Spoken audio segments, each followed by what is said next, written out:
umva ukuri kurya ibyiza niki babirya bati ese nawe urarya ese upfa kurya nuko upfa kureba gusa biri ku isahani umva uko barya Zaburi 104 umurongo n'uwa 14 n'uwa 15 hatwereka ko kurya atari gupfa kurya gusa ahubwo Imana yarapanze yarangiza aranditse agira ati ivubira imisozi imvura ivuye ku nsenge zayo ku murongo wa 14 amereza ink'ubwatsi ameza n'imboga zo kugaburira abantu umva ukuri imboga nizo kugaburira abantu zifite umurimo wa assimilation ibyo kugira ngo bikuyoboke yarangiza imboga zirakenewe kugira ngo abakurire umutsima mu butaka ubwo umutsima nawo ushyizwe mu murongo w'ibyo tugomba kurya hepfati na vino yishimisha imitima y'abantu ubwo bivuze ko amaji jus de fruit imitobe y'imbuto ibyo nabyo byabishimisha bitera ibyo bitastarehe bien-être kumva uguwe neza ntabwo babinywa kuko baryohewe gusa ahubwo bamaze kubirya bose bumva baguwe neza ntibagarukira aho gati ngo aboneranishe mu maso habo amavuta nayo ntaririrwa kugira ngo nibura abantu ngo byakaranzwe byaryoshye oya ahubwo yamaze kwinjira mu magufa amavuta yamaze kwinjira mu magufa yinjiye mu maraso yinjiye mu ruhu yinjiye hose ageze mu bwonko hose umubiri w'umuntu uraneta ukoroha hepfo hati kandi ngo umutsima uhe imitima y'abantu gukomera umutsima nawo icyo wagenewe ni ukugira ngo abantu bajye bakomera aha rero ngira nti tugomba kurya proteine kuko zubaka umubiri tukarya ibiryoherera bitera imbaraga tukarya ibinyamavuta bishyushya umubiri kandi bigatuma ubwonko bukora neza tukarya imyunyungugu iva mu mboga no mu mbuto itera ubuzima n'imikoranire y'ingingo gatanu tukarya amavitamine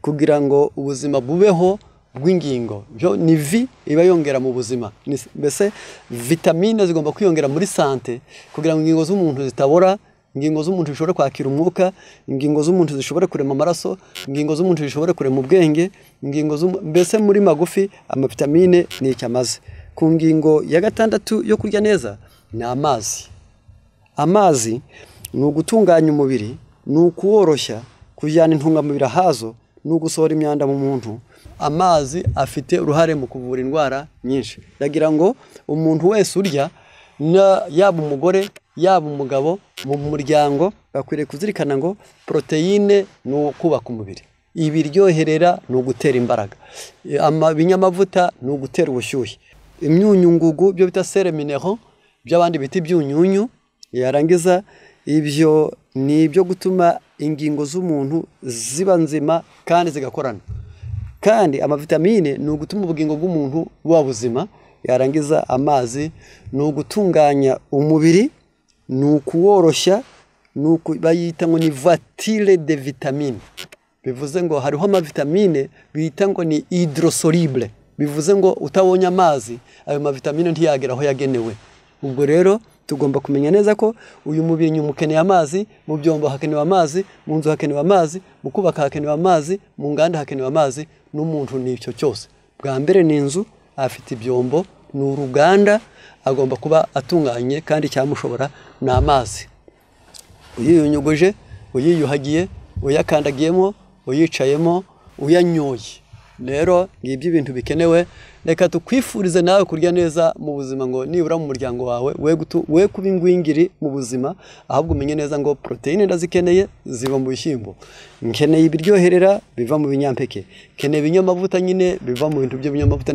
n'ibinyamisogwe bigira amakakama nka soya n'ibihwagari n'ibindi ukeneye imyunyungugu iva mu mboga ukeneye amavitamine nayo ava mu mboga n'ubundi ukeneye amazi ava mu mazi nyine rero reka tukwifurize kurya neza kugira ngo nibura uzijire ku murongo wabaze kurya neza umva ukuri ntabwo ari ugupfa kurya gusa umva ukuri si ugupfa kwihitiramo ibyo ushaka gusa umva ukuri bavanga ibyo kurya bakarya ibyo kurya byiza ubwoko bwiza ku rugero rwiza bivanzwe neza mu gihe cyiza mu gihe gikwiriye rero kandi utuje mu mutima nguko uko barya neza Imana izabidushoboze nawe umva ukuri mu izina rya Yesu umva ukuri wijye unywa amazi uri kurya amazi ni ikiremwa cyiza niyo arimwo ubugingo bwinshi bw'ibibaho amazi ku isi niyo menshi, ubutaka nibwo buke. Kuba bizi amazi ni 3/4, ubutaka bukaba 1/4, kuko afitiye akamaro byose, ariko aba meza yakoze mu gihe cyayo. Umva ukuri, tukanywa amazi uri kurya, kuko utajyana isahani muri pisine, tujyana isahani mu kiyaga, tujyana isahani muri dushe, ni nako udakwiriye kunywa amazi uri kurya. Kwiriye kwiyuhagira. Amazi ni meza, ariko iyo yakoresheje nabi ahinduka mabi. Noneho kubera iki? Kuyanywa mbere y'iminota 30 ukabona ukarya, cyangwa 45 kubagira igifu cy'ikinyantege. Aho niho yoza akanwa, akoza umuhogo, akoza igifu, akoza amara mato n'amanini, yarangiza akoza impyiko, akoza uruhago, imyanda yose ikihagarikwa, igasohoka mu mwuka, igasohoka mu byuya, igasohoka mu mwanda mukuru, igasohoka mu mwanda muto. Imbese ahantu hose mu mwuka duhumeka, ndetse mu macandwe ducira, mu bimyira twipfuna, amazi arasohoka, ariko abasohoye imyanda. Ariko tukayanywa uri kurya. Kubera iki? Kuko utakoze isahani uri kwiriraho. Ni nako ukwiriye kubanza. Inyuma ni heza iyo hoze, n'igifu kigomba kuba cyiza kuko cyoze. Inyuma ni heza kuko aba hiyuhagiye, kuko n'amara nayo akeneye kwiyuhagira. Tukanywa amazi uri kurya. Byatwaye iki? Amazi iyo yivanze mu byurya, igifu kikavanga amazi n'ibyo kurya uriye, ntabwo ari amazi gusa, ahubwo n'ibindi binyobwa byinshi. Iyo bibaye byinshi, iyo n'ibindi binyobwa bibaye byinshi, amazi cyangwa ikindi kinyobwa atuma ibyo kurya bihinduka ikintu kimeze nk'igikoma, nk'urusururu, ntibifatike. Noneho mu byo bita brassage, igihe igifu cyawe cyenga, kikarushywa no gufata ibidafatika. Gikeneye ibyo kurya bifatika, kuko mu kanwa hakanja, kuko mu hoga hamira, kuko igifu gikanda. Ni nako kiba gikeneye ibyo bita bore, yarangiza bikamura mu buryo bwiza. Umva ukuri, wishyunywa amazi uri kurya. Ni bibi mu igogora, ni bibi mu byo kurya, ni bibi mu gihe indurwe yo mu kanwa itivanga, iyo bita acide salivere. Ni bibi, binaniza igifu, yewe binaniza n'ubwonko. Kuri benshi bitera n'umubyibuho utarateganijwe. Niyo mpamvu umva ukuri, tukanywa amazi uri kurya. Linda Afya, kora subscribe, sabona. Umva ukuri, imboga n'imbuto biruta inyama. Dusomye muri Bibiliya mu gitabo cy'Itangiriro igice cya mbere umurongo wa 29, ijambo ry'Imana ritubwira ritya riti: Imana irababwira iti, dore mbahaye ibimera byose byera imbuto biri mu isi yose, n'igiti cyose gifite imbuto zirimo utubuto twacyo, bizabe ibyo kurya byanyu. Ni iby'ukuri ko Imana ikimara kurema umuntu yari izi ibimukwiriye bizamugirira neza. Ntiyashyizemo inyama, ahubwo yabahaye imbuto n'ibimera mu butaka kugira ngo ibyo kurya byabo. Reka rero tubabwire ko hari itandukaniro ry'inyamaswa zirya inyama ndetse na mwene muntu waba utarya inyama, cyangwa se izindi nyamaswa zitarya inyama muri ubu buryo bukurikira. Reka tubahe urugero rukomeye cyane. Inyamaswa zirya inyama zigira imikaka, umuntu akagira ibijigo. Inyamaswa zirya inyama zigira amajanja kandi zikaba inyamahane. Umuntu akagira intoki n'amano. Inyamaswa zirya inyama zigira amara magufi ndetse agera kuri 1 metero. Umuntu akagira amara maremare agizwe na 8 metero. Inyamaswa zirya inyama zigira amahane cyane, urugero twatanga ni nk'intare. Naho izindi nyamaswa zikaba inyamahoro nk'intama kuko zirya ubwatsi. Dore ingaruka zikomeye zo kurya inyama. Kurya inyama bitera indwara ya gute. Kurya inyama kandi bitewe cyane cyane nuko zimwe ziribwa zokeje zikagira uburozi bwitwa benzoperene. Ibyo bikaba ari bibi cyane kuko buboneka no mu tabi. Ubwo wari yizokeje akaba nta utandukaniye n'uburozi buba mu tabi bw'abanywi bitabi. Inyama zitinda mu myanya inoze ibyo kurya. Inyama zongera cholesterol mu maraso, maze bigatuma imitsi iziba. Ibyo bikaba ingaruka zo kurwara umutima, high blood pressure. Kandi kurya inyama bituma umuntu asaza vuba. Inyama zitera impatwe. inyama kandi zitera iruba rya kinyamaswa. Inyama zitera ibibyimba by'imbere mu mubiri byo bita tumere interne, ibito n'ibinini. Kurya inyama byanduza amaraso aho kuyasukura. Inyama zibamo imbuto za kanseri. Dore ibyiza byo kurya imboga n'imbuto. Zituma umuntu yituma neza. Zitabara umubiri zikawugirira neza. Zikingira kanseri zikanayivura. Zituma umutima utera neza, zikanatuma umuntu asinzira neza. Kurya imbuto n'imboga bitera amahoro mu mubiri. Kurya imbuto n'imboga byoza amaraso. Kurya imbuto n'imboga bitera ubwenge buhamye kandi bushoboye. Si ibyo gusa, kurya imbuto n'imboga bituma umuntu ahora akeye ku maso. Kurya imbuto n'imboga kandi bituma umuntu adakunda ibintu ahubwo agakunda abantu. Umva ukuri rero mwene data. Reka dutange urugero rugaragara kandi rufatika. Ufashe garama 100 z'inyama, ukongera ugafata nanone ibishyimbo garama 100, izi nyama zikaba ari inyama y'inka. Reka tukubwire ibyo usangamo maze wibonere ibyiza bigaragarira mu kurya iby'Imana yaremye. Muri proteine mu nyama dusangamo garama 22.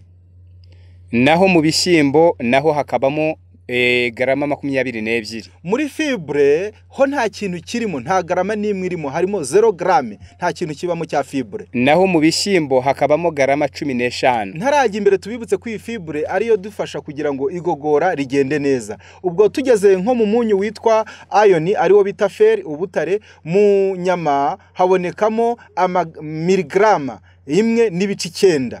Naho mu bishyimbo hakabonekamo 5. Naho mu bijyaniranye na calcium mu nyama tubonamo muri za garama 100 twavuze miligrama 16. Naho mu bishyimbo hakabamo miligrama 123. Tugeze mu munyu witwa magnesium dusanga mu nyama ufite 23. Naho mu bishyimbo hakabamo 171. Tugeze mu byo bita cholesterol.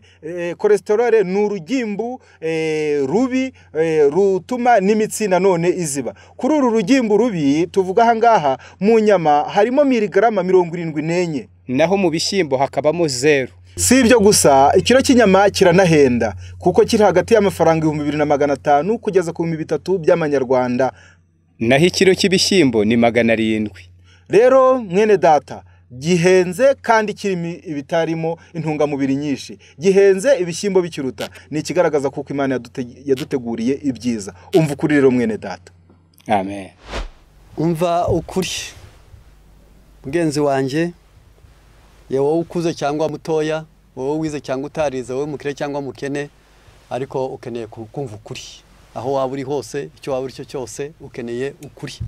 Ukuri ugukundira iki? Iyo bakubeshyeye urababara, wabeshyira abandi ukishima. Iyo bakwanze urababara, wowe wangana ukatuza. Rero kubw'ibyo umva ukuri. Dore uko intwari z'Imana zimera. Yesaya 33 umurongo wa 15 na 16. Haranditse ngo ugendana gukiranuka akavuga ibitunganye. Umuntu ugendana gukiranuka akavuga ibitunganye, akagahinda miva mu gahato, agashwishuriza impongano bamuha, akipfuka mu matwi ngo atumva inama yo kuvusha amaraso, agahumiriza amaso ngo atareba ibibi. Uwo niwe ntwari y'Imana. Umurongo wa 16, uwo niwe uzatura aharengeye, yikingira igihome cyo ku rutare, azahabwa ibyo kurya bimutunga n'amazi yo kunywa ntazayabura. Aha ni mu byago 7 ubwo Imana izaba yarakaye, yibasiye umunyabyaha, yimanya amazi, izuba ryatwitse, ukwezi kumeze nk'izuba, amasoko yahindutse amaraso, amatungo yananiwe, ibyo kurya byabaye bikeya, mbese isi yakakaye, amashyamba yumye, amatungo yose amerewe nabi, amajyambere yose yahagaze, nta bigenda mu kirere, nta mazi atemba, nta mvura igwa, nta bukonje, ahubwo hari ubushyushye. Icyo gihe Imana izahaba abantu babaye intwari bitewe n'ibintu bimwe. Bahanganye n'ibishuko byo mu bitekerezo, barabitsinze. Bacecekesheje irari ry'umubiri, bararitsinda. Bababariye kandi abanzi babo no kubazirikana no kubifuriza ibyiza, aho Bibiliya yavuze ngo umwanzi wawe nasonze umuha ibyo kurya, nagira inyota umuha cyangwa. Ku ngingo ya 4 bari bashoboye kwitegeka ibyo bita maîtrise de soi, yarangiza ibimurakaza, ibimwihebesha, bari bazi kubitegeka. Bari bafite ubushake bwiza buhamye, ibyo bita volonté ferme. Bari bafite ubushake bwo kuvuga bati uko niko nshaka mbihuze n'ibyo Imana ishaka. ku ngingo ya gatandatu ni ukwifuriza abandi ibyo wiyifuriza, nabyo ni ubutwari.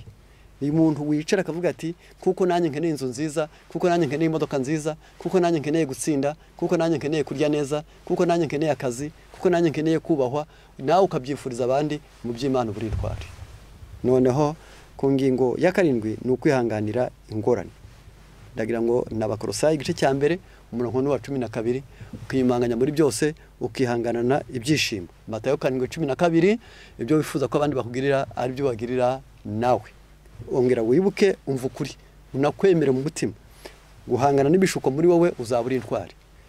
Ucecekesha irari muri wowe uzabura intwari. Kubabarira umwanzi wawe uri intwari. Nushobora kwiteka mu buzima uri intwari. Kugira ubushake bwiza buhamye uri intwari. Kwifuriza abandi byo wakwiyifuriza uri intwari. Kandi kwihanganira ingorane mu buzima uri intwari. Turabikwifurije, turabigusabiye. Umva ukuri nawe, uzabibwira abandi, uzabimenyesha abandi, uzabikunde, uzabizirikane, nawe uzaba intwari. Turabikwifurije mu izina rya Yesu. Umva ukuri. Kurera neza ni ingirakamaro. Umugabo, umugore bakimara gukundana, bamaze gushyingiranwa, bamaze guhuza imibiri, bamaze kugira amahirwe yo kugira umwana, bakwiriye no guhuriza ku burere bwiza. Kurera neza ni ingirakamaro. Umva ukuri. Ni umushinga w'ababyeyi b'abanyabwenge. Bivuga ngo ntabwo kurera, abanyabwenge b'abagabo n'abagore barabyiga bakavuga bati uyu mwana azaba iki, azamara iki, azimarira iki, azaba ate, azifata ate. Niyo mpamvu ari umushinga w'ababyeyi b'abanyabwenge. Ni Imigani 23 umurongo wa 22 tugahinyura nyoko ageze mu zabukuru, umvira so wakubyaye, se umukiranutsi azishima, kandi ubyara umwana ufite ubwenge azamwishimira. Utere nyoko wakubyaye kuvuza impundu. Uko ni kuwarezwe neza amera. Kurera neza birinda abana guteta. Guteta ni icyaha kimwe n'ubunebwe. Ndetse mu gitabo cyitwa Ubutumwa ku basore ho haravuga ngo umwana watese ntabwo ashobora kuzajya mu ijuru. Niyo mpamvu umubyeyi wese w'umukristo atabyara batazajya mu ijuru, ahubwo yabategura hakiri kare binyuriwe mu burere bwiza. Ni Imigani 6:21-22. Iyo uhagaze aho uri umugabo, undi agahagarara ari umugore, akumva ko mugiye kubyara, akumva ko muzagirirwa abana, bazagira icyo bamara ku isi, muriho cyangwa mutariho, mu zabo cyangwa se mu kazi, uba ugomba guteganya ngo mbe uyu mwana azabiki. Bizarinda baravuga ngo nuryama bizakubwiriza, bizakurinda, nugenda bizakuyobora, nuryama nukanguka bizakubwiriza. Niyo mpamvu kurera neza birinda abana guteta. 3, utazi kurera atoza abana b'ubunebwe. Igihe cyose ugomba ni byiza gukunda umwana, ni byiza kumurinda ingorane, ariko ni bibi kumurinda imirimo. Rero kubw'ibyo iyo umuntu yarashije ubunebwe, Imigani 17:21 umwana ubyara umwana w'umupfapfa. Reka dusome iryo jambo turisome kugira ngo nibura twese buri wese agerageze kuryumva.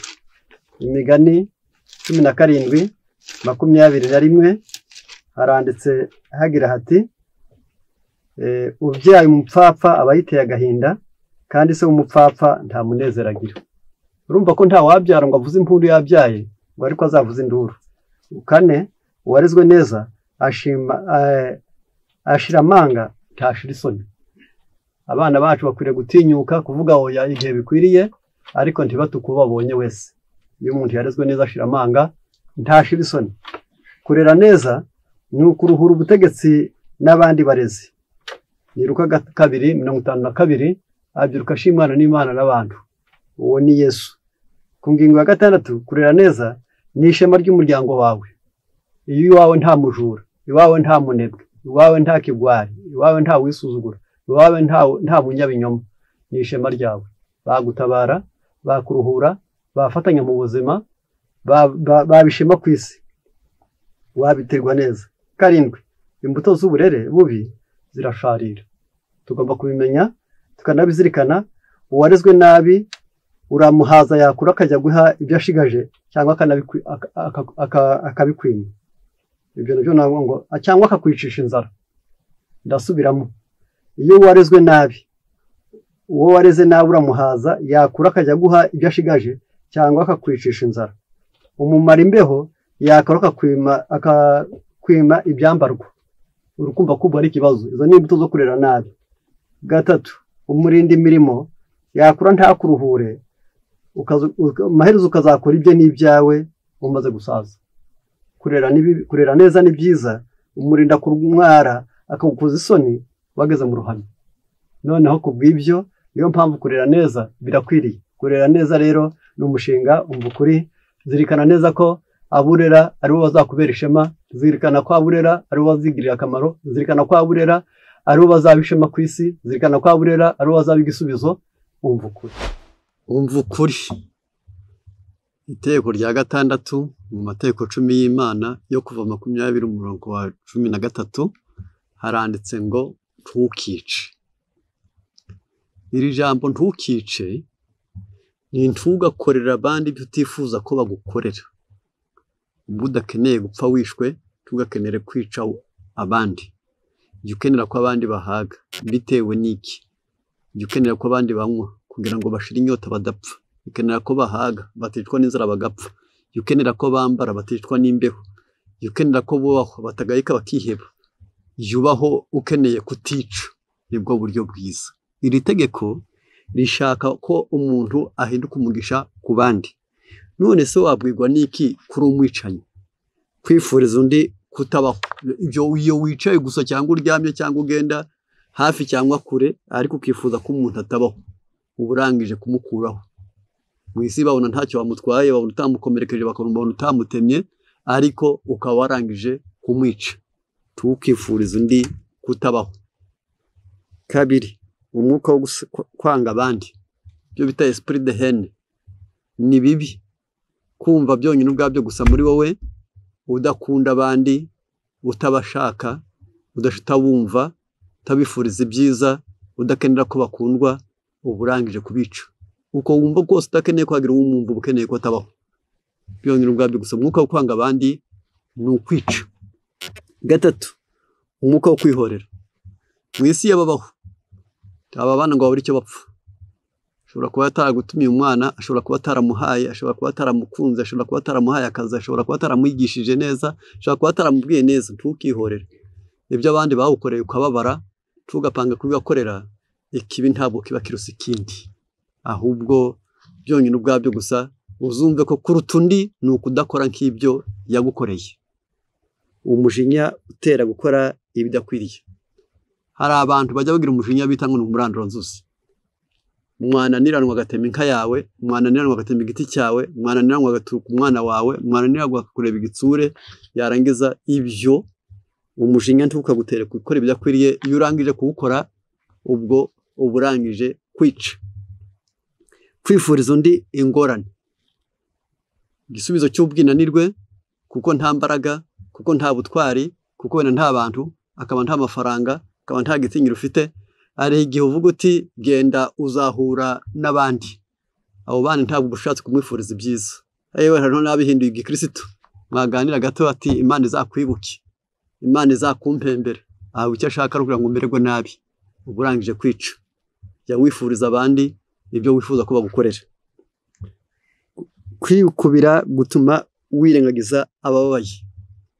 Iyo umaze gushaka ngo twose tubutwawe, nuko ibyo kurya, nuko imyambaro, nuko amafaranga, abandi baburare, abandi bambara ubusa, abandi bahere mu nzu barwaye, uburangije kwica.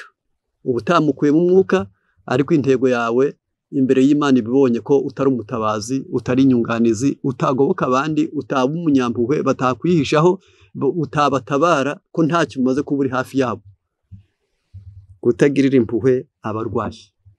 Hari abarwayi baziteye, hari abazitewe n'abandi, hari abatishoboye, hari abavukiye mu bukene, hari abavukiye mu buhanya. Jya ukabakabwa, jya ukunda abandi, jya ubazirikana, jya utabara. Ejo ntuzi uko buzacya, tuzi uko buzira, ntukice. Iyo ni umvukuri, niyo mpamvu. Noneho ni Yohana, urwa mbere rwa Yohana 3:10 kugeza 14. Haratubwira ngo icyo nicyo kimenyekanisha abana b'Imana n'abana ba Satani. umuntu wese udakiranuka cyangwa udakunda mwene se si uw'Imana. Umurongo wa 14, twebwe tuzi yuko twavuye mu rupfu tukagera mu bugingo kuko dukunda bene data, udakunda aguma mu rupfu. Rero wowe ntukamere utyo. Muri Zaburi 109 umurongo wa 17 na 18, yakundaga kuvuma kwe kumugeraho, kandi ntiyishimiraga kwifuriza abandi umugisha ukamuba kure, kandi yambaraga kuvuma k'umwenda we, kwinjira mu nda ye nk'amazi, kwinjira mu magufa ye nk'amavuta. Jya ugira umutima mwiza, tukice, tukagambirira ibibi, tukifuriza abandi ibibi, tukihorere, yubaho gusa, umva ukuri ufite umutima mwiza, umva ukuri, tukice mu mutima, tukagambirira ibibi ku mutima, yubaho ukunda abandi. Iyo umuntu akunda abandi aba avuye mu rupfu. Umva ukuri, umva ukuri. Itegeko rya 8 ribuza abantu kwiba, ariko bitari ishyirahamwe, bitari itsinda, bitari koperative, ahubwo umuntu ku giti cye ni ntukibe. Iryo ni itegeko rya 8. Hari impamvu zitera kwiba zinyuranye, ariko zitemewe. Ni uburere bubi, ni ukutanyurwa n'utwawe, ni ukwifuza iby'undi, ni ukwigira umunyabwenge, ni inshuti mbi, ni ugutereranwa, ni ukurushanwa n'abandi. Muri Bibiliya haravuze ngo ntawe ugaye umukene w'ibishubwe n'inzara, ariko iyo bamufasha biriha 7. Ariko itegeko riravuze ngo ntukibe. Iri tegeko ribuza kwiba mu ibanga no mu ruhame, kwigira umunyabwenge mwicaranye n'undi, yahaguruka ibyo asize ugaterura ugafatanya n'ibyawe, ariko nabikurikirana akayibona ndamubwira ko nabiyobewe nibagiwe. Yarangiza ribuza kwiba mu ibanga no mu ruhame. 2, iri tegeko ribuza abantu guhiga abandi, kugeza ubwo umuntu mukurikirana umuziza akarere, umuziza ubwoko, umuziza uko yavutse, umuziza aho atuye, umuziza icyubahiro ufite, yarangiza ubwo buri kwiba, ngo umunyaga akarima ke, umunyaga inka ye, umunyaga inzu ye. 3, ribuza abantu guhindura abandi abacakara. Buriya ibintu bita esclavagisme, guhindura abandi abacakara, ni uko buri wese mu muntu iyo umaze kudahunda agaciro umuhindura ikintu, akantu, ikigayitse, ikitubashywe, ukumva rero ufite ijambo kumuruta, aho uhereye ku mutwe kugeza ku birenge hose muteye kimwe. Guhindura abandi abacakara ni ukwica, kuko bigira ingaruka yo kwica ubwenge iyo wabaye umucakara, cyangwa se nawe ukabyara abandi. Ku ngingo ya 4, intambara zo kwigarurira ibihugu. Iyo bita guerre de conquête, ni ibihugu bikomeye biba bishaka ngo nibura uko biri kose bitegeka ibyoroheje. Yarangiza byanyaga imipaka, byanyaga amashyamba, byanyaga amabuye y'igiciro, yarangiza ibyo baba bishe, kuko batera intambara n'inzangano muri ibyo bihugu. Kwibana ubucakuru ni igihe abantu bakoresha ibyo bita ubutekamutwe, yarangiza ugasigara uherekejwe n'uvuye kwiba, kandi agasigara anezerewe yuko uri inshuti nziza. Tutangare ko hariho abantu akwiba warira, akagukorera mu muyaga uhaye, akavuga ati he wahuye n'ikibazo bakwibye ngo ati ngaha yatiki, ariko akaba guhaye ku yawe, nawe ukibwira ko ari inshuti, aho yakwibanye ubucakuru. Noneho 6, bisaba no kuba imfura mu tuntu duto duto.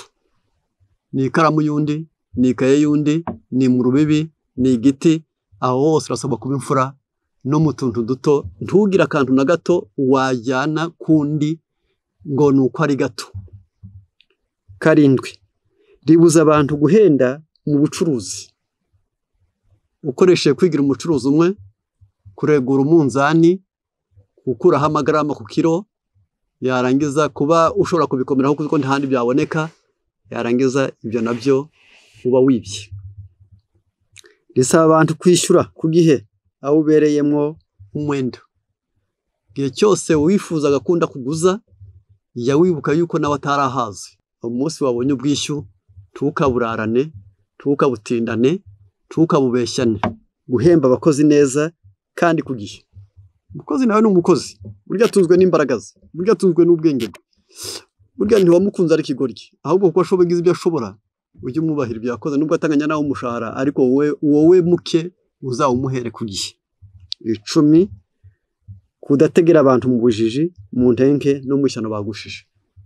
Tukareba umuntu atazi ko isoko rigura, ngo amenye uko akarere bimeze, atazi ko ku isi bimeze, ku giciro bihagaze ngo nawe muzi mbese harya tuguha ngahe usange ushobora kugura ikintu wowe ukayizahikuba kabiri uye ubutegeye mu bujiji hari igihe utegekera mu ntege nke wese sinashobora kugerayo mushobore mu ngarukira aha ngaha yarangiza itungo rye hakira akagendo ukamwiba yarangiza ukunguka cyane wagahomba ari waritunze ari waryoroye ari we warihagije ni cyane yagushije kuko uzi ko arwaye kuko uzi ko arwaje kuko uzi ko bamusaba menshi uti rero ndaguhaya niba utayemeye turorere yarangiza ibyo uba wibye rero ngaho umva ukuri ntukibi ni abakurambere n'abahanuzi paji ya 281 ubuzima bwawe bwose ubuzanyurwa n'imbaraga zawe n'ubutunzi bwawe n'ibyo Imana yakugeneye utwundi uzadukure ku murongo w'ibyawe ntukibi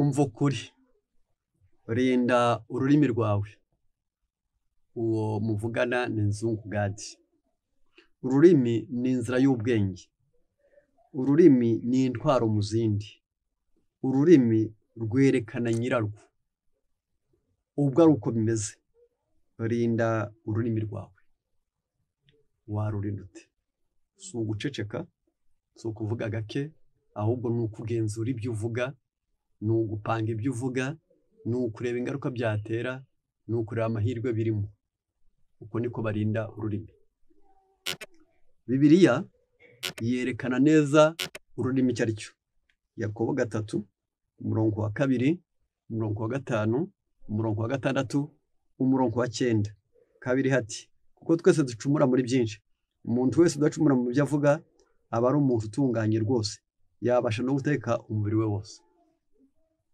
umurongo wa 5 n'ururimi narwo niko rumeze ni urugingo ruto rukirarira ibikomeye murebe namwe ishyamba naho hari rinini rite uburyo ritwikwa n'agashashi gato cyane 6 kandi ko kururimi n'umuriro yemwe n'ubu bibungana n'isi ururimi rwashyizwe mu ngingo zacu nirwo rwonona umubiri wose rukongezwa na gaheno rugakongeza kamere yacu yose narwo rugakongezwa na gaheno 9 urwo nirwo dushimisha umwami data wa twese kandi ni narwo tuvumisha abantu yaremye ku ishusho y'Imana urumva ko ururimi ari ikibi gikomeye kururinda rero ni ukurubuza kuvuma byonyine ubwabyo gusa imigani 2:12 kane imigani 4:24 niyo mpamvu tugiye kureba cy'ijambo ry'Imana ribivugaho kubirebana n'uru rurimi murongo n'uwa 12 igice cya 2 cy'imigani hati kugira ngo bigukure mu nzira y'ibibi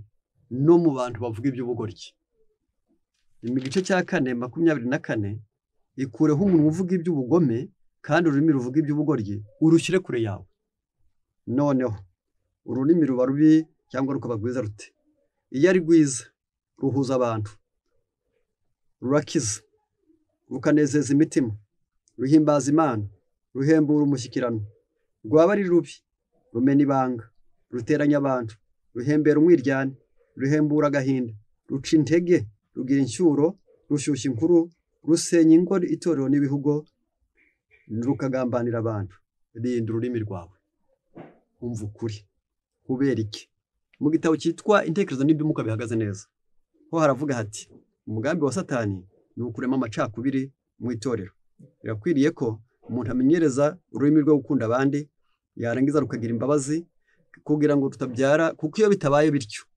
engendre la dissension la méfiance la critique la désignation générale y'ururimi rwawe utaruyoboye umutima ukaba utahindutse bibyara kudahuza amasuzugurane kunegurana n'umwiryane muri rusange abafite ururimi rubi ntabwo bajya mu ijuru umva ukuri menya neza ko ururimi ni inzira y'ubwenge ni intwaro y'umuzindi n'ururimi rwerekana nyirarwo noneho kubw'ibyo nta muntu ufite ururimi rubi wajya mu ijuru turabisoma Merie de Suye aravuze ngo ce qui prête l'oreille à la savoir celle de Satan umuntu wese utega Satani amatwi akajya avuga ibyo Satani amaze kuvuga deprecier les autres ikimenyetso cy'umuntu Satani yamaze kuvugiramo nawe akemera kuba nyiramibande we ajya avuga amagambo yo gutesha abandi agaciro cyo ni kimwe denatirero refe iyo umuntu yamaze guhindana yamaze kumvira Satani ibyakozwe abihindura ukundi ntavuga uko biri induire les autres en erreur iyo ururimi rwatuma ushobora kuyobora abandi mu buyobe. Pour se donner de l'importance, ururimi rutuma nyirarwo ashaka kwiha agaciro. Meriye de souiller ne peut entrer au ciel, nta kintu cyanduye cyajya mu ijuru. Et à moins que ce qui cultive l'état d'esprit ne change, niba imiterere yawe utayihinduye, il ne pourra jamais être admis, tiwakwemerwa kujya mu ijuru. Car il critiquerait les anges, unegura uwamureka akajya mu ijuru agezeyo yanegura n'abamarayika. Ils envieraient la couronne des autres, ugezeyo yakwifuza ikamba ry'abandi. Il ne saurait pas de quoi parler, faute de pouvoir dénoncer les imperfections et les erreurs d'autrui. Ageze mu ijuru, uwamenyereye kunegura, uwamenyereye kuvuga nabi, utarategetse ururimi rwe, yaceceka akabura icyo avuga, kuko yabura umwanya wo kuvuga, kuko ntiyaba agitamaza abandi, ntiyaba akivuga amafuti y'abandi.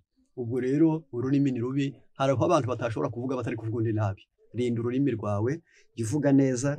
Ururimi rurakiza, rugahuza abantu, rukanezeza imitima, ruhimbaza Imana, ruhembura imishyikirano. Urubi rumena ibanga, ruteranya abantu, ruhembera umwiryane, ruhembura agahinda, ruca intege, rugira inshyuro, rushyushya inkuru, rusenya ingo n'itorero n'ibihugu. Rinda ururimi rwawe, umva ukuri. Umva ukuri. Amahoro arashakwa ntiyizana. Amahoro ni ikintu gikenewe. Amahoro ni ikintu gikundwa. Amahoro ni ikintu gishakwa na benshi mu byifuzo, ariko ntiyizana. Inzira zigera muri 7 zituma umuntu agira amahoro ni Zaburi 119 umurongo 135. Abakunda amategeko yawe bagira amahoro menshi. Gukunda amategeko y'Imana bivuze kubaha Imana, kubaha abandi no kwiyubaha, cyangwa se guha Imana agaciro, guha abandi agaciro no kukihesha. Umva ukuri. Ntabwo wazagira amahoro tiwazayahesha abandi igihe cyose udakunda amategeko y'Imana. Yobu 22 umurongo 21 na 22. Iyuzuze nayo ubona amahoro. Icyaha ikindi kibi, kumvira Satani byatandukanye n'Imana, dutesha imigisha yayo, bituma tutayikunda ngo tuyubahe, bituma tutayizirikana ngo tuyiteho cyangwa kubyayo. Rero iyo ushaka amahoro ubanza kwikiranura nayo. Wikiranura nayo, wihana ibyaha, usaba imbabazi no kwatura ibyaha byawe. Iyo umaze kubikora utyo, amahoro araza mu mutima, kuko umubano muke wari hagati yawe n'Imana n'imiterere yawe utwikirizwa imbabazi no guharirwa. 3. Amahoro arashakwa ntiyizana. Abefeso 2 umurongo wa 14 hagira hati, uwo niwe mahoro yacu, yahinduye twebwe babiri kuba umwe, yicisha ubwanzu umusaraba, azana amahoro atyo. Kankurangire neza ko ugufite uwo wanga, ugifite uwo wifuriza ibibi, ugifite usuzugura, ugifite uwo wishongoraho, ntabwo wagira amahoro. Kwanga bibuza amahoro, kwangana bibuza amahoro, inzika bibuza amahoro, ishyari bibuza amahoro, gukengera undi bishobora kukubuza amahoro. Iyuzuze nayo ubona amahoro, kandi reka ubwanzi bwicwe n'umusaraba, uzagira amahoro. 4. Petero ya mbere 3 umurongo wa 10 na 11. Ushaka kubona ubugingo n'iminsi myiza, abuze ururimi rwe rutavuga ikibi, kandi adatekereza iby'uburiganya. Ashaka amahoro yakurikire kugira ngo yashyikire. Kora ibi, ntukavuge ikibi ku bandi, uzagira amahoro. Nugikeka ujye ubigira ibanga, ugira amakenga, we kugira ubibwira, kuko nyuma yo kubivuga ntibibe byo, nyuma yo kubivuga bikamenyekana, nyuma yo kubivuga ugasuzugurwa nawe wabibwiye, nyuma yo kubivuga ukamenerwa ibanga n'uwo mwabiganiriyeho, uzabura amahoro. Uje ushakira abandi amahoro, bizaguha amahoro. Mu isi y'ababaho hagati y'abakire n'abakene, abakomeye n'aboroheje, abize n'abatarize, abagufi n'abarebare, abazungu n'abirabura. Iyo utaramenya gushakira abandi amahoro, ntabwo wayagira mu mutima. Uje unyurwa, nabyo bihesha amahoro. Ntabwo wagira nk'ibya bose, ntiwagira ibyo ushaka byose, ntabwo bijya bibaho ku isi. Umva ukuri, niyo mpamvu avuga ngo amahoro arashakwa ntiyizana. Ku ngingo ya 6, Yesaya 26, umurongo n'uwa 3, ugushikamishijeho umutima uzamurinda w'amahoro masa, kuko akwiringiye. Imana ni byose, Imana iri hose, ishobora byose, igukunda bose, bose irabaringaniza. Ntibagire bimwe, ariko bose ikabakunda kimwe. Yaraturemye iranadacungura kandi iranaturinda. Kubw'ibyo iyo ukamishaho umutima wawe uzagira amahoro. Kuruta ayo wahabwa n'abana n'ubukire, ayo wahabwa n'abavandimwe n'amazu, ayo wahabwa n'amashuri n'akazi. Iyo ukamishaho umutima uzagira amahoro. Ku ngingo ya 6 n'Abafilipi 4, umurongo wa 4 kugeza 7.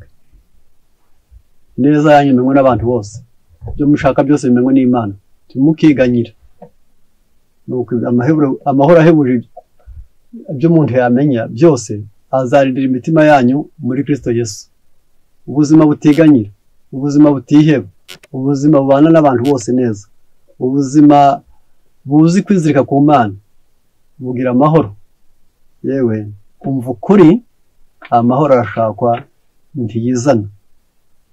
Bana n'Imana kandi ugira amahoro. Umva ukuri, umwana warezwe neza ni ubutunzi bw'umuryango n'ubw'isi. Kuregwa neza ni amahirwe, ni umugisha, ni icyubahiro, n'ishema. Ufite ababyeyi bamureze neza nawe akemera kuregwa neza, afite amahirwe aruta ubukungu. Kubera iki? Mu Migani 23, umurongo 25, so na nyoko bishime kandi utere nyoko wakubyaye kuvuza impundu. Mwana wanjye, mpa umutima wawe kandi amaso yawe yishimire inzira zanjye. Umwana kuregwa neza ni kwirekurira ababyeyi umutima kandi akishimira inzira zabo, ariko abo nabo ni ababyeyi beza. Ntiwakwirirwa utinda gato cyane, ahubwo mu Migani 3, umurongo waho wa 4, ho haravuga hati oya 3, imbabazi n'umurava bye kukuvaho, ubyambare mu ijosi, ubyandike ku nkingi z'umutima wawe, nibwo uzagira umugisha n'ubwenge nyakuri mu maso y'Imana n'abantu. Iyo umuntu yarezwe neza ashimwa n'Imana kandi agashimwa n'abantu. Noneho muri Luka 2, igice cya mbere, umurongo wa 80, Luka igice cya mbere, umurongo wa 80, so hati aha naho haravuga ati umva ukuri, umwana warezwe neza nicyo cyubahiro n'ishema ry'umuryango. Haranditse hagira hati uwo mwana arakura agwiza imbaraga z'umutima. Igikuriro cya Yohana cyaranzwe no kuziga ihagararo n'umutima. Naho umurongo wa 52 igice cya 2 hati Yesu akomeza kugwiza ubwenge, abyiruka ashimwa n'Imana n'abantu. Rero umuntu ashimirwa iki?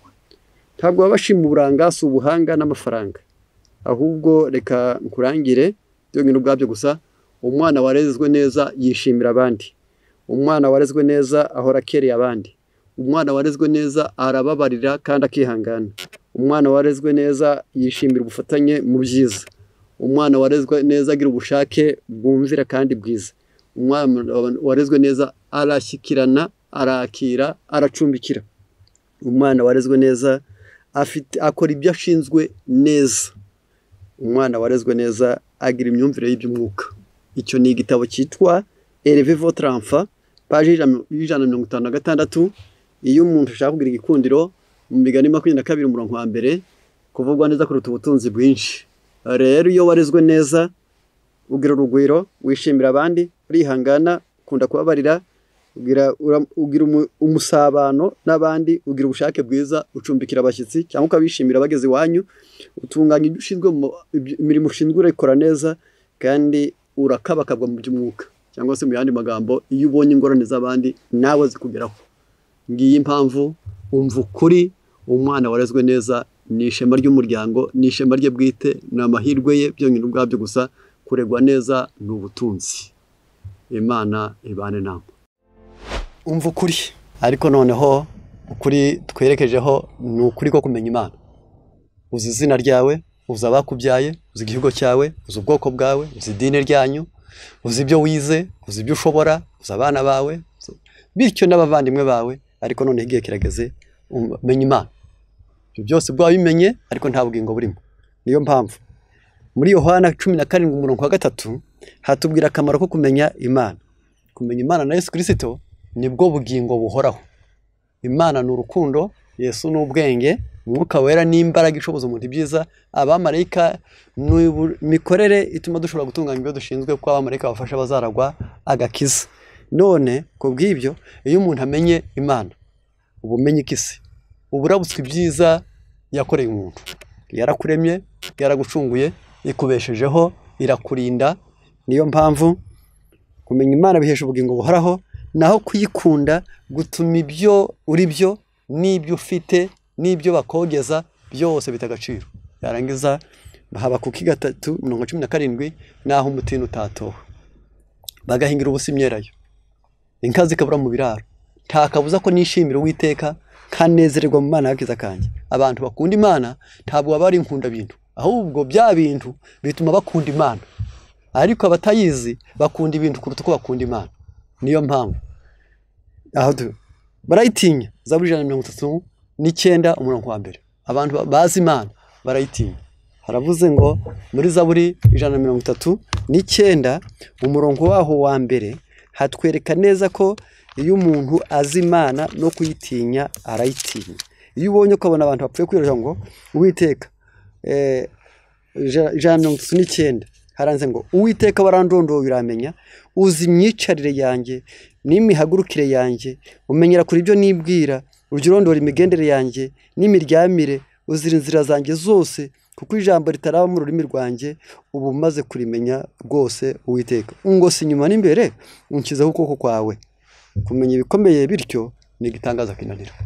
Uyu muntu we yaricara avuga ati, iyi Imana yaremye amaso, Imana ikarema amavi, Imana ikarema amaguru, igashyiraho amano, igashyiraho ibirenge, igashyiraho intoke, igashyiraho umutima, igashyiraho umwijima, yarangiza igashyiraho amaramanto n'amanini. Aravuga ati, ni ukuri iyi Imana izi nuko niyo nicaye irabizi, niyo mpaguruka irabizi, ndyamira irabizi, ngenda irabizi, ntakiyihishwa. Umuntu wese uzi Imana arayitinya. Kuyubaha, Imigani 8:13. Umuntu uzi Imana arayubaha. Iri jambo kuyubaha ni submission, ni uguca bugufi, ni ukuyigandukira. Niyo mpamvu mu gitabo cy'Imigani 13 nabwo tugomba kumenya ngo mbese umuntu yubashye Imana abameze ati. Haranditse hagira hati, uko ijambo ry'Imana ritubwira, haravuze ngo kubaha Uwiteka n'ukwanga ibibi, ubwibone n'agasuzuguro n'inzira y'ibibi, n'akanwa k'ubugoryi nibyo nanga. Iyo umuntu amaze kumenya Imana arayitinya, arayikunda kandi akanayubaha. Ni Imigani 8:13, noneho akagambirira no kuyikorera. Zaburi 116:12. Ibyiza Uwiteka yangiriye ndabimwitura iki? Nzakira igikombe cy'agakiza nambaza izina ry'Uwiteka. Buri iyo umuntu amaze kuba uw'Imana aba agomba gukorera Imana neza. Iyo umuntu amaze kuba uw'Imana aba agomba kuyikunda. Iyo umuntu amaze kumenya Imana arayubaha. Iyo umuntu amaze kumenya Imana arayitinya. Zaburi Abaheburayo 12:28. Ubwo twakira ubwami butabasha kunyeganyezwa, tukwiriye gukorera Imana uko ishaka, tuyitinya kandi tuyubaha. Ngibyo ibikenewe. Nawe ngafaka akamaro ko kumenya Imana. Uwarya ni Imana yabiteye, uryama ni Imana yabiteye, unywa ni Imana yabiteye, ubyara ni Imana yabiteye, ushyingirwa ni Imana yabiteye, umwana yonka ni Imana yashyizeho amabere. Yarangiza ayo mahirwe yose menya Imana. Numara kuyimenya uzayikunda, uzayitinya, uzayubaha, uzayikorera. Tubibifurije mwese mu izina rya Yesu ngo mubashe kuyimenya no kuyikunda. Umva ukuri, umva ukuri, ntukice. Intandaro yo kwica ni ishyari, ni igomwa, ni ugushaka kuruta abandi, ni ugushaka gukundwa wenyine, ni ugushaka kunguka wenyine. Uburyo bwo kubikira uzajya ushaka gukorera abandi ibyo wifuza ko nawe bagukorera. Umva ukuri mugenzi wanjye, ntukice. Ni kuva 20:13 ni itegeko rivaho ntukice. Mu mategeko 10 nta na rimwe rikorera mu bwinshi, ahubwo ni ntukagire. Byongera ubwabyo gusanurwa ngo rirakureba ntiryavuyeho, ubwo utari wakenera kwicwa ntugakenere kwica. Ngibyo ushobora kwica wishe ukoresheje intwaro, ukoresheje ibikoresho, ukoresheje amabuye, ukoresheje kuroga. Hari uburyo bwinshi bwakwica, ntukice. Ugambaniye, iwo winaniwe cyangwa watinye guseba, ushobora kugambanira umuntu abandi bakamwica, utanze amagambo mabi, umutungiye agatoke cyangwa umuguze amafaranga. Ntukice. Ushebeje, kuvugaho umuntu ibyo atakoze, kumutindaho, kumuteranya n'abandi, kuvuga ibyo atavuze, kwerekana ibyo atakoze, ugasesereza ibyo atigeze agira icyerekezo. Ushobora guhura n'abandi bo bavoma hafi bakamwica, yarangiza iyo ntumbi ikazakujya ku mutwe. Ntukice. Ubeshye byonyine ubwabyo gusa nacyo ushobora kubeshyera umuntu agapfa. Uzabirebe mu gihe babeshyiraga witwa Naboti, yarangiza ngo yatutse umwami n'Imana, yarangiza agapfa ndetse n'abiwe. Ibyo nawe ntukabeshyere umuntu. Urangaye ushobora kwica. Utajimije umuriro, uteretse peteroli hafi abana bakayinywa cyangwa se essence, yarangiza ibyo byonyine ubwabyo gusa. Udafunitse ibyuma bikingira amashanyarazi, ubwo ni nka za interrupteur, yarangiza abana bakora ku mashanyarazi, waba wishe. Uburangare bwatuma umuntu apfa. Umuntu ashobora gukina kujya kuri telefone atwaye ibinyabiziga, yarangiza akaroha abantu, yarangiza agira. Noneho ntukice. Ukoze nabi ibyo ushinzwe, ukoze nabi ibyo ushinzwe wakwica. Byo kubera iki? Utapfundikiye utetse, ashobora kunywa ibyo kurya byica, yarangiza wabirya ababiriye bagapfa. Yarangiza ushobora kurakara cyangwa se yashobora gutinda ikiraro, yarangiza agatinda nabi, imodoka yakinyuraho ikagwa, abantu bagapfa. Yarangiza ushobora kubaka inzu nabi, yarangiza ikazamanuka. Ushobora gutinda umusarani nabi, yarangiza abantu bakawugwamo. Yarangiza gukora ibyo ushinzwe nabi ni ukwica. Byonyine ubwabyo gusa byaba ikibazo, ushobora kwica. Noneho byaba ari uburere, byaba ubutetesha, byaba ari uburangare, byaba ari byo byose. Ibyo muntu byose umuntu bimureba iyo abikoze nabi arica. Ntukice. Umva ukuri. Wiyahuye, cyo bita suicide, wanze kurya kandi bihari, cyo ni kimwe. Wirakaje kandi nta wagukozeho, wishyize mu mugozi, wihaye acide, waburangije kwica. Uretse n'ibyo gusa, ushobora no gutuma abandi babafata, bakabafunga, bakabakubita, bashaka intandaro y'icyatumye wiyica. Yarangiza abapfuye, abafunzwe bakaribwa n'umubu wa malaria, yarangiza waba wishe. Uriganije umuntu, yarangiza nabyo bigatuma umwibye, umuhombeje ibye, yarangiza agasanga ariho yarateze amakiriro, nawe agahitamo kwiyica. Intandaro yo gupfa kwe ibibaye wowe. Yarangiza uwo watera inda, yarangiza akiyahura, wari wowe. Uramutse umufashe ku ngufu, yarangiza ubwo wenyine agatinya guseba, akumva agiye kwandagara, agahitamo kwiyica, waba wishe. Noneho uhagitse abandi bakabura amahoro, bakaryaryatwa, bakabura icyerekezo, bagata umutwe, hari aho bakwiyahura, yarangiza byonyine ubwabyo gusa bakaba bapfuye bazize yuko wabahagitse. Byonyine ubwabyo gusa. Ingingo uteranije abantu, ushobora kubeshyera umugore ko wamubonanye n'umugabo, umugabo we akabavoma hafi akamwica. Wabeshyera umugabo imbere y'umugore we, yarangiza ko wamubonanye n'umugore, yarangiza umugore agahitamo kuyica cyangwa se kumwicisha. Ibyo waburangije kwica. Ntukice. Hari inzira nyinshi zatuma umuntu aba umugome, yaba umuriganya, yateranya abavandimwe, yatuma haba umwiryane, yateranya ibihugu, yateranya abantu, yateranya abaturage n'abategetsi, yateranya abategetsi n'abaturage, yateranya abakozi n'abashebuja, ubwo akaba baye umwicanyi. Noneho Matayo 5 umurongo waho wa 21 niho hongera kutubwira aya magambo, yazirikane uzanayatekereze muri Matayo 5 umurongo waho wa 21 harimo iri jambo rikubwira ngo mwumvise ko abakera babwiwe ngo ntukice, uwica kwiriye guhanwa n'abacamanza, ariko yeweho ubwo ni Yesu wa wundi abenshi bavuga ko yakuyeho amategeko, ndababwira yuko umuntu wese urakarira mwene se akwiriye guhanwa n'abacamanza, uzatuka mwene se ati wamupfuwe akwiriye guhanirwa mu rukiko, uzabwira mwene se ati wagicucuwe akwiriye gushyirwa mu muriro w'igehenomu. Urumva rero ko kwica ni bibi, ntukice, umva ukuri mugenzi wanjye. Umva ukuri, Imana yanga ubwibone, kwireba, kwiyumva, kwikakaza, kwishyira hejuru, gusuzugura abandi, biri mu rutonde rw'ubwibone. Niba ujye ubikora, Imana irakwanga, kuko ntiyabwanga bwonyine kandi bukuvanzemo. Noneho ko bw'ibyo umva ukuri, iyaba hari ukwibona kwahabwa intebe, Imana yaruta byose, Imana yaruta bose.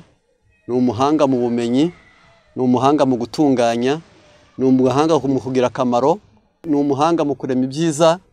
Umva ukuri ariko yicisha bugufi, kuko muri Matayo 20:11, 28, 29 munyigireho dore ndi umugwaneza kandi noroheje mu mutima, namwe muzabona uruhukiro mu mitima yanyu.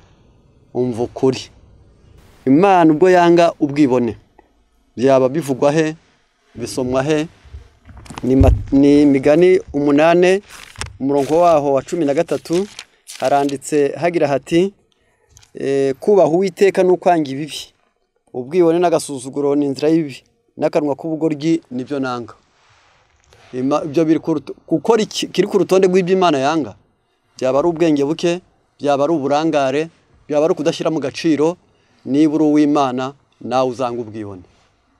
Yesaya 2 umurongo waho wa 11, Imana yanga ubwibone. Umva ukuri, ubwo Imana yanga ubwibone, sa nushyira mu gaciro nawe urebe.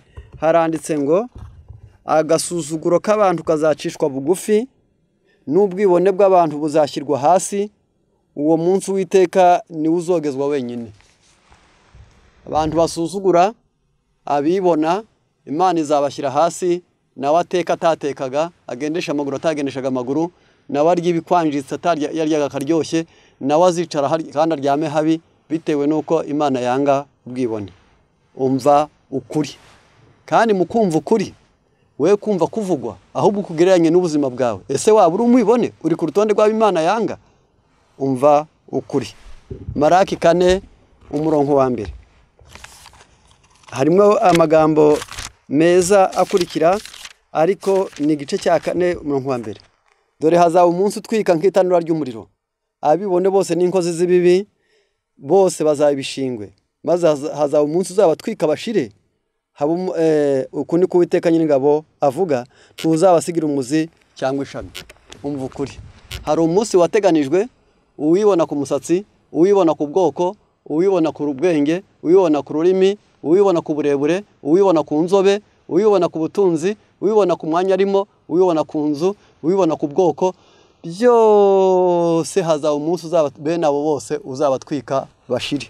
Umva ukuri, ntiwibeshejeho wijya wibona, ubwenge ufite ntiwaremye ubwonko wijya wibona, uburanga ufite ntibucuruzwa ntukajya wibona, ubwonko ntukabwirate kuko ntiwabwiremeye, noneho n'ubwoko ntukabwirate buba bwiza iyo butari bwibasirwa. Reka tubwire abo byahitanye. Ubwibone nibwo bwaciye Satani mu ijuru, ntumurushe icyubahiro. Ubwibone nibwo bwatumye Aroni na Miriyamu bagirira Mose ishyari, barabemba icyumweru cyose, ntukibone. Ubwibone nibwo bwatumye urubyaro rwa Kayini ruyobya isi ya mbere yo mu gihe cya Nowa, akaga warakabonye. Ubwibone bwatumye Petero yibwira ko ashoboye kugenda ku mazi akaruta abandi, ararigita. Ubwibone nibwo bwatumye abagize Babuloni banga guca bugufi imbere y'inyandiko, bararigita. by'ubwabyo gusa bazarimbuka bahure n'ibyago birindwi. Rero umva ukuri ntukibone. Niyo mpamvu muri Yeremiya 9:23 hakubwira amagambo hagira hati, Uwiteka agira ati, umunyabwenge ye kwirata ubwenge bwe, intwari ye kwirata ubutwari bwayo, umutunzi ye kwirata ubutunzi bwe, ahubwo wirata yirata ko asobanukiwe akamenya ko ari jye Uwiteka ugira neza n'imbabazi no kutabera mu isi. Umva ukuri. Umva ukuri, ntugashinje ibinyoma mugenzi wawe. Ni itegeko rya 9, ni muri Bibiliya, ni ukuva 20:16. Yesu igihe yabambwaga ntabwo yarikuyeho, riracyariho na bugingo n'ubu, nawe kandi urarikunda. Ntugashinje ibinyoma mugenzi wawe, ariko umva ukuri. Ntukavuga ibyo ukeka byose, jya witangira. Ntugatubura amagambo y'ibyerekeye ku bandi, jya ugira ibanga.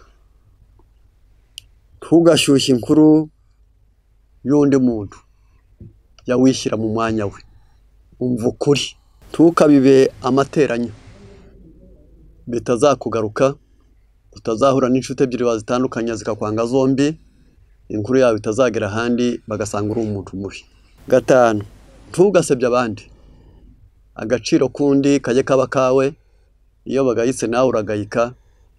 Ari abanyu byo byaba ari akarusho, ari igihugu cyanyu byo wakwangwa, bagicyura kandi bakakigaya nawe urimo. 6, ntukivugeho ibyo udashoboye, ibyo bita kwirarira, kwihara. Yureka abandi bazabibona, aho kwivuga wavugwa n'abandi, kwishima washimwa n'abandi. 7, igihe cyawe ntukakamarire mu matakaragasi, bitewe nuko tuzanyura mu rubanza. Amagambo yose akagaruka ari ameza cyangwa mabi. Nyabuna igihe cyawe ntukakimarire mu kuvuga amagambo abandi basigaho, kuko mu byo wavuze nta cyabunguye, nta cyabafashije, nta kizabagirira akamaro. Ntukavuge amatakaragasi cyangwa se amasikara cyicaro. 8, ujye wirinda kuvuga ibyo utasubiramo nyirabyo ahari. Byitwa amazimwe, byitwa kubeshya, byitwa gusebanya. Amagambo yose ntukavuga ukebaguza, ijya uvuga amagambo wasubiramo na nyirayo ahari. 9, ntugakunde kuvuga inshyuro. Ubundi umutima w'umuntu uroroshye, aho bita mu bwonko. Ijambo ryose wamucyurira se cyangwa nyina cyangwa bene wabo wabugize nabi. Umva ukuri. Ingingo ya 10, ntukicisha abandi amagambo. Inkota zirica, ariko ikimaze isi, yaba mu ntambara, yaba mu bishyamirane n'ibihugu, yaba mu bitandukanya abagabo n'abagore, yaba mu bitandukanya amoko, habanza kuza amagambo mabi. Ntukicisha abandi amagambo. Petero ya mbere 3:10, kuko byanditswe ngo, ushaka gukunda ubugingo no gukunda iminsi myiza, abuze ururimi rwe rutavuga ikibi, n'iminwa ye itavuga iby'uburiganya.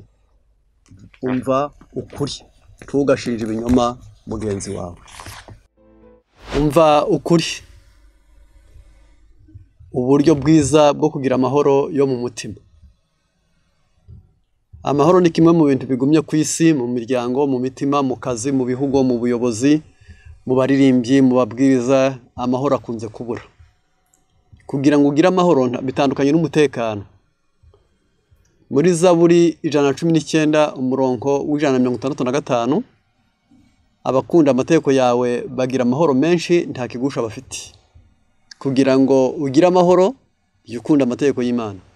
Arengera agaciro k'Imana n'akawe n'akabandi, ni icyo amaze. Yesaya 26:3, ugushikamishijeho umutima uzamurinda ab'amahoro masa. Umutima w'umuntu ufite inzira 5 ziwubuzazanya: ni amaso, ni amatwi, ni amazuru, ni ururimi n'uruhu, ariyo bita inzira z'ubwenge, icyo bita abandi bita 5 sense. Iyo birinzwe n'Imana, ukabwira uti Imana rero, amaso yanjye yanyobya, amatwi yanjye yanyobya, amazuru yanjye yanyobya, ururimi rwanjye rwanyobya, uruhu rwanjye rwanyobya, batuma nkunda ibitari ngombwa, nkarangazwa n'ibitari ngombwa. Iyo wamaze kubiragiza Imana uti niho narindwa, ugira amahoro. Yobu 22:21, iyuzuze nayo ubona amahoro, niho ibyiza bizakuzaho. Hari abantu bafite icyo bapfa n'Imana, kunyuranya nayo, kwanga kuyumvira, kutayoborwa nayo, kudacyahwa nayo, kutemera igihano iguhaye, bibuza benshi cyane, bigatuma umutima wawe wicira urubanza. Niyo mpamvu hano hatukubwiye ngo iyuzuze nayo ubona amahoro. Abantu bazi kwikiranura n'Imana, bazi kwiyuzuza nayo, bazi kuyisaba inama, bazi kuyisenga, bazi kuyizera, bazi kuyiringira, bakunda kugira amahoro. Gira amahoro nawe. Abefeso 2:14, uwo niwe mahoro yacu, yahinduye twebwe ababiri kuba umwe, yicisha ubwanzi umusaraba, azana amahoro atyo. Iyo ubwanzi bwapfuye mu muntu, ntawe wanga, ntawe wifuriza igihombo, ntawe wifuriza gupfa, ntawe wifuriza kurwara, ugira amahoro. Iyo ubwanzi bupfuye hagati y'umugabo n'umugore, hagati y'abana n'ababyeyi, hagati y'abavandimwe, hagati y'abaturanyi, hagati y'amoko, hagati y'abategetsi, amahoro araza. Niyo mpamvu ubwanzi nabwo ni kimwe mu bintu birwanya amahoro mu mutima w'umuntu. Reba ku musaraba, umusaraba wica ubwanzi, ababiri bahinduka umwe, amahoro aboneke. Muri Yakobo 3:18, imbuto zo gukiranuka zivugwa mu mahoro n'abahesha abandi amahoro. Kugira ngo ukiranuke ni ukugira amahoro, kandi kugira ngo ugire amahoro ni ukuyifuriza abandi. Ngizi nzira zagenwe zatuma umuntu agira amahoro. Uzaba wibeshye ni wibwira ko uzagira amahoro ari uko abo wanga bashizeho. Uzaba wibeshye kuzatuza ukagira amahoro ari uko usumbije abandi ubukire. Uzaba wibeshye uzapfa utagize amahoro, uzabura amahoro mu kurya no mu kuryama, mu kugenda no mu gutekereza, no mu mikorere. Igihe cyose ukeneye ko impano yawe ariyo yogera kuruta iy'abandi, kurusha abandi uruburanga, bibujije abenshi amahoro. Aho ni ku bakire, aho ni ku bazungu, aho ni ku bakobwa, aho ni ku badamu bato, aho ni ku bantu bose bakiyumvamo ishema. Iyo umaze kwibwira ko uzarusha abandi uburanga kandi utariremye, ubwo nabwo ubugiye kubura amahoro, kuko uzabona benshi bakuruta. Aho wibwira ko ukomeye uzasanga woroshye, aho wibwira ko hari icyo ufite uzibwira ko uzasanga ntacyo ufite. Ibyiza ni ugusangira n'abandi amahirwe, kuyabifuriza no kubaha inama nziza zatuma bayageraho. Aho niho ugira amahoro. Niyo mpamvu tukwifurije kimwe mu bikomeye cyane, ni ukugira amahoro. Bana amahoro n'abandi, yagirane n'Imana, nawe ubwawe uyabone. Kunda ibyiza, kora ibyiza, shaka ibyiza, byishimire kandi ubyifuriza abandi. Twongeye kukwibutsa ngo gira amahoro, umva ukuri, ugira amahoro. Umva ukuri, icishe bugufi. Usomye ijambo ry'Imana, si byiza gutegereza kuzaca bugufi ari uko wahombye, kuko benshi inyungu ziyongereye bishyira hejuru. Si byiza kubanza wakena, kuko benshi iyo babaye abakire bishyira hejuru. Si byiza kumugara, kuko benshi yari bazima bishyira hejuru. Si byiza kubanza kubura akazi, kuko benshi iyo bafite akazi birata kuba batakagira. Si byiza gupfa kubanza wapfakara, kuko benshi iyo bafite abagabo birata kuba batabafite. Si byiza kubanza wasonza, kuko benshi cyane iyo bahaze cyane basuzugura abatabigira. Ahubwo icishe bugufi, ayo mahirwe yose ukiyafite. Ugihaze, ucyunguka, ukiri umukire, ugifite umugabo, ukiri muzima, utari wapfakara, udashonje, nyabuna iyoroshye, wicishe bugufi. Impamvu ni byiza uzabisanga muri Zaburi 25:9. Abantu bicisha bugufi Imana ibereka inzira yo gukiranuka kandi kabaha n'amahirwe. Mu Migani 18:12, kwishira hejuru k'umutima kubanziriza kurimbuka. Ahangaha uhazirikane neza. Iyo umuntu yishyize hejuru mu mutima, akumva we ko ari igitangaza, akumva we ko akomeye, akumva ko ari ushoboye, akumva ko nta bandi bareshya nawe, akumva abajwe nuko abandi bareshya nawe, agaharanira guhora asumba abandi. Uko kwishyira hejuru kubanziriza kurimbuka. Mu Migani 15:3, kubaha byigisha ubwenge. Kubaha Uwiteka bijya bituma umuntu agira ubwenge, kandi kwicisha bugufi bibanziriza icyubahiro. Iyo umuntu azi kwicisha bugufi, imbere yabo urusha imbaraga, imbere yabo urusha ubukungu, imbere yabo urusha amashuri, imbere yabo urusha uburanga, ariko wowe ukiyoroshya, ni ukuri biguhesha icyubahiro. Mu Migani 11 umurongo waho n'uwa 2, ubwibone bukoze isoni, ubwenge bufitwe n'abicisha bugufi. Ubwibone bujya butuma nyirabwo akozwe isoni, naho ubwenge bufitwe n'abantu bicisha bugufi. Rero iyo wirasa icyo uri cyo n'icyo ushoboye, birakaza Imana ikagucisha bugufi. Rero icishe bugufi Imana itaragucisha bugufi, niyo mahirwe yawe. iyo igucishije bugufi ni Zaburi 147:6 ndetse na Yesaya 2:11 haravuze ngo tugiye gukurikirana neza ngo tumenye neza ni byiza kwicisha bugufi kuko Imana yigucishije bugufi ikora hagushyiraga hejuru. Niba ari kuburanga irabutwika, yaba ari kubuzima ikagucamo kabiri, yaba ari kubutunzi ikaguhombya, yaba ari kubuzima ikakurwaza. Rero aho kugira ngo Imana izakubwire ngo ca bugufi kuko wanze kwicisha bugufi, ni bibi gucishwa bugufi n'Imana mwaba ari bitegereza, ahubwo wicisha bugufi ubwo bivuze ngo bikiriho agifite ubushobozi, agifite ubwenge, agifite akazi, agifite imbaraga, agifite umugabo, agifite ibyo kurya, agifite umuryango, yarangiza ukiyoroshya ukaba umuntu Imana igushyira hejuru. Ariko wanga guca bugufi ikagucisha bugufi. Niyo mpamvu mwabonye Farawo Imana yiyambaje ibibugu, ibikeri, ibyago byose bimugeraho, aterwa n'ibyo atarazi, maze bituma acishwa bugufi n'Imana. Rero reka nawe wige kwicisha bugufi, nawe wige kwiyoroshya, kuko mu Bakorinto ba mbere 4:7 ndasoma uwo murongo gwa mbere rw'Abakorinto 4:7 aranditse hagira hati mbese ninde wabatandukanije n'abandi, kandi icyo mufite mutahawe ni igiki? Ariko niba mwaragihawe ni iki gituma mwirata nk'abatagihawe? Niba uri muremure ni Imana yabishyizeho, niba ukize ni Imana yabishyizeho, niba uri mwiza ni Imana yakuremye, niba ufite abana ni Imana yabaguhaye, niba ufite umugabo ni Imana yamuguhaye, niba ufite icyubahiro ni Imana yakiguhaye. Ukuri kose ni iki gituma wirata nk'abatabihawe? Reka rero ntacyo dufite tutahawe. Amaboko na Imana yaguhaye, amaguru ni Imana yaguhaye, ubwonko ni Imana yabuguhaye, akuri ko kose ni Imana yakuguhaye. Icishe bugufi woroshye, Imana ibiduhere mu izina rya Yesu. Umva ukuri mu mwanya nk'uyu nguyu, nawe umva ukuri. Ushobora kuba umaze igihe kirekire mu maryoshya, mu bihimbano, mu binyoma, ukunda amashyengo, amatakaragasi, ariko uyu munsi umva ukuri. Umuntu ni urusengero rw'Imana. Ku isi bubaka insengero nini cyangwa ntoya, mu byumba, mu masenga, ariko nawe uri urusengero rw'Imana. Umva ukuri. Abaroma 12:1 mbere y'uko umuntu aba urusengero rw'Imana agomba kubanza yemera kwitangaho igitambo. Kandi mu Isirayeli iyo umuntu yatangaga igitambo cy'itungo ry'ibyatsi, so bita herbivore, cyagomba kuba gifite amahembe abiri, amaso areba atari impumyi, uruhu rw'ibara rimwe, cyatuye inzara, cyuza.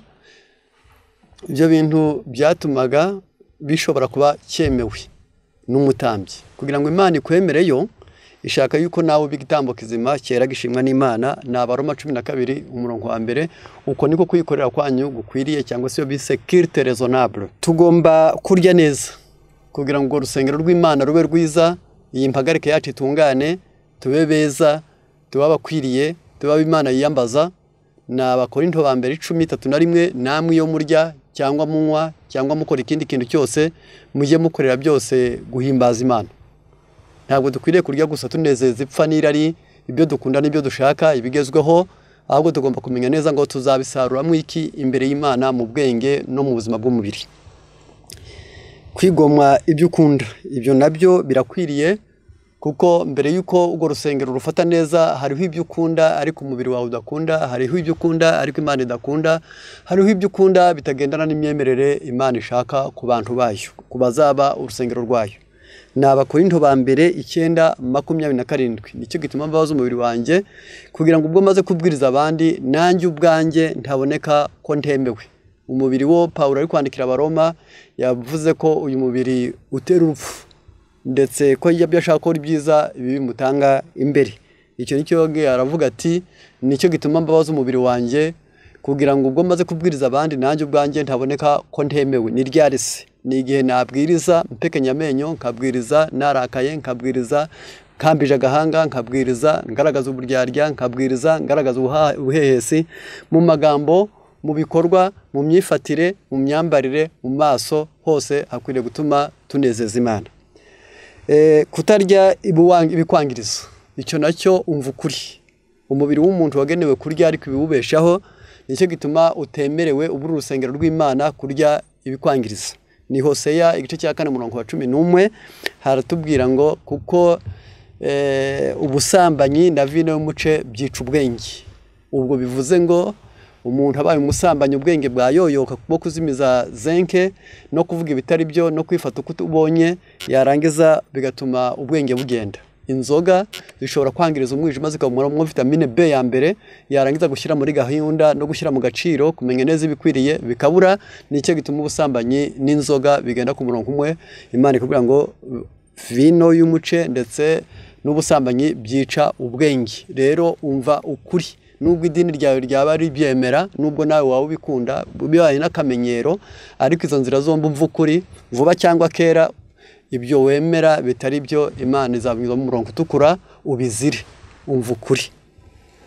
Impagarike itunganye, Abatesalonike ba mbere 5. Iyi mpagarike muri kureba Imana izayibaza mu rwa mbere rw'Abatesalonike igice cyawo cya 5. Harimo aya magambo agira ati, umurongo n'uwa 23, Imana y'amahoro ibeze rwose kandi mwebwe ubwanyu, byo bita personalite cyangwa individualite, mwebwe ubwanyu n'umwuka wanyu n'ubugingo n'umubiri byose birarindwe bitazabaho umugayo ubwo umwami wacu Yesu Kristo azaza. Ntabwo Yesu azaturebera mu mwuka gusa, ahubwo azareba n'amaraso, azareba n'amagufa, azareba n'ingingo. Kuko muri Zaburi 103 umurongo waho wa mbere haranditse ngo umutima wanjye himbaza Uwiteka, mwabindimo byose mwe muhimbaze izina rye ryera. Umva rero ukuri. Noneho uyu muntu yangirije abahemutse ku Mana. Umva ukuri byumve neza. Urabisanga mu Bakorinto ba mbere 3 umurongo wa 17, mu rusengero rw'Imana, utsemba urusengero rw'Imana nawe Imana izamutsemba. Ndagira ngo abantu biyumvishe neza, umva ukuri neza. Ntabwo kuri gukebereza, ntabwo kugira uwo gutinya, ntabwo gukurira isapo.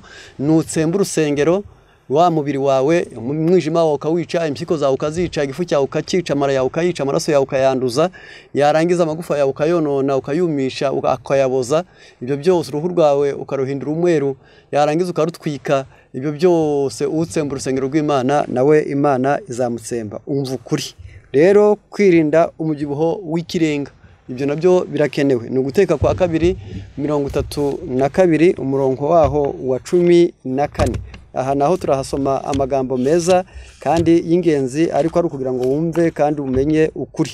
Haranditse hagati, n'amata y'inka n'amatamatama, abuha ibinure by'abana b'intama, n'amapfizi y'intama z'Ibashani, n'ihene, n'ingano zihunze zirushaho kuba nziza nk'uko urugimbu rukumpyiko rumeze.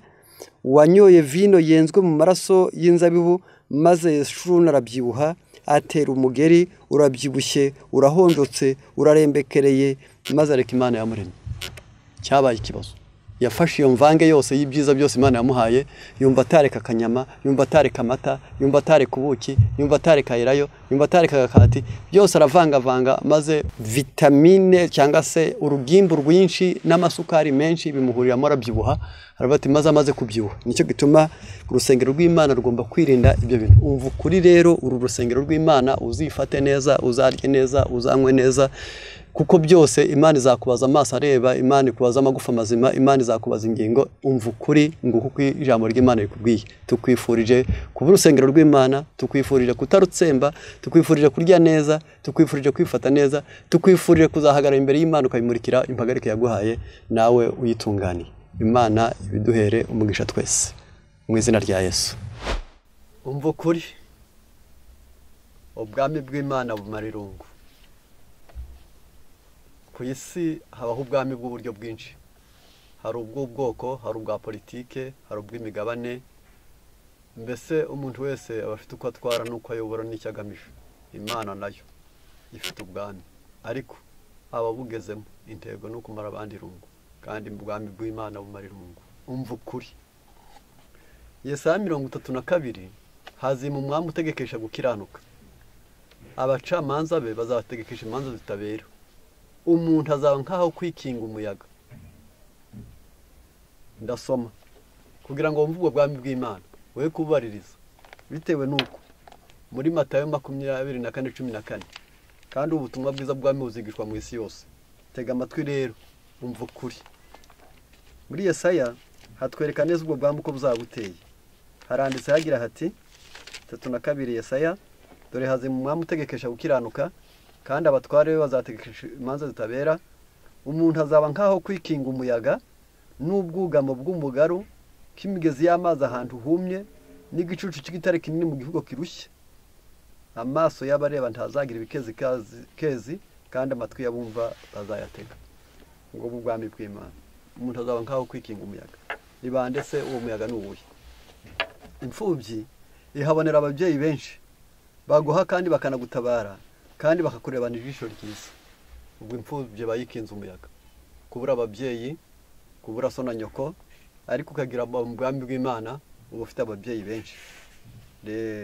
Umupfakazi ahabura uwo bashakanye ariko mu bwami bw'Imana akabona abajyanama n'abamukorera n'abamufasha kurera no kumutabara batikanyiza. Ndasubiramo, umupfakazi yari mu bwami bw'Imana niko kwabura uwo bashakanye, ariko mu bwami bw'Imana akabona abajyanama n'abamufasha kurera no kumutabara batikanyiza. Ni Yeremiya 49 umurongo wa 11 mu bwami bw'Imana bumarirungu. Yeremiya hati somye neza Yeremiya 49 umurongo wa 11 hagira hati 11 haranditse hagira hati siga imfubyi zawe nzazirera n'abapfakazi bawe banyizera. Urumva ko mu bwami bw'Imana niyo umuntu asize abana ariko Imana imuha isezerano ryo kuvuga ngo nzazirera. Ntiyazirera ikoresha abamarayika ahubwo ikoresha abantu bayobotse ubwami bwayo. Inshike cyangwa se utaragize abana wenda barapfuye cyangwa bataravutse ikava mu inshike iva mu bwigunge igatuma bishaka itabanje guhendahenda. Abo mungana bakakubera inyunganizi, abato bakajimbuka kumarirungu. Umva ukuri. Ni Matayo 12:49-50. Hatwereka neza ko iyo umuntu ari mu by'Imana ari mu ngoma yayo ariko nta bana afite, abafite abatabazi n'ubundi, abafite inyunganizi, abafite ubutabazi bworoshye kandi bumuri hafi buri gihe. 49 hati arambura ukuboko agutoya ndasera. 48 aravuze 47 umuntu aramubwira ati nyoko na bene so bahagaze hanze baragushaka ko muvugana. 48 nawe asubiza ubimubwiye aramubaza ati mama ninde na bene data ni bande? Arambura ukuboko agutunga abigishwa be ati dore mama na bene data. Umuntu wese ukora ibyo data wo mu ijuru ashaka niwe mwene data, niwe mushiki wanjye, niwe mama. Urumva ko mu ngoma y'Imana umuntu ababoneyemo ababyeyi benshi, akagira abavandimwe benshi, akagira abatabazi benshi. Nicyo gituma aha ngaha tubwiye ngo inshike ikava mu bwigunge igatuma bishaka itabanje guhendahenda.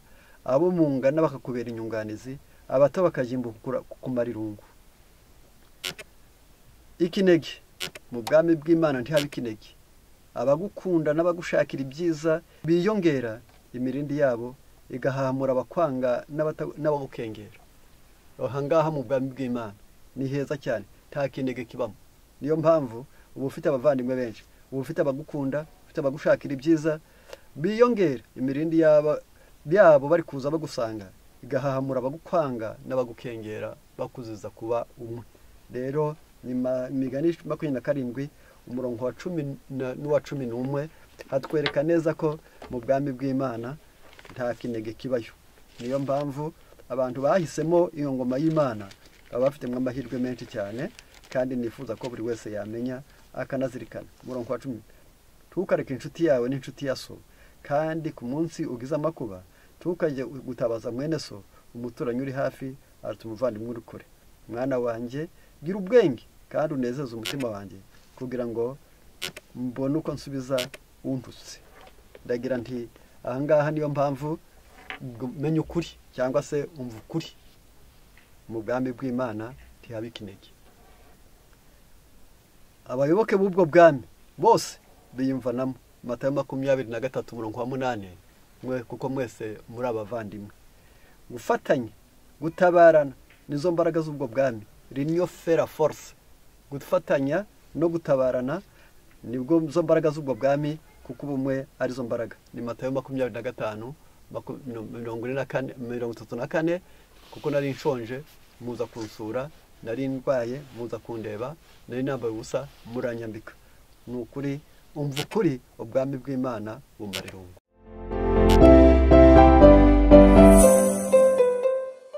Linda Asia. Kora subscribe, sabone.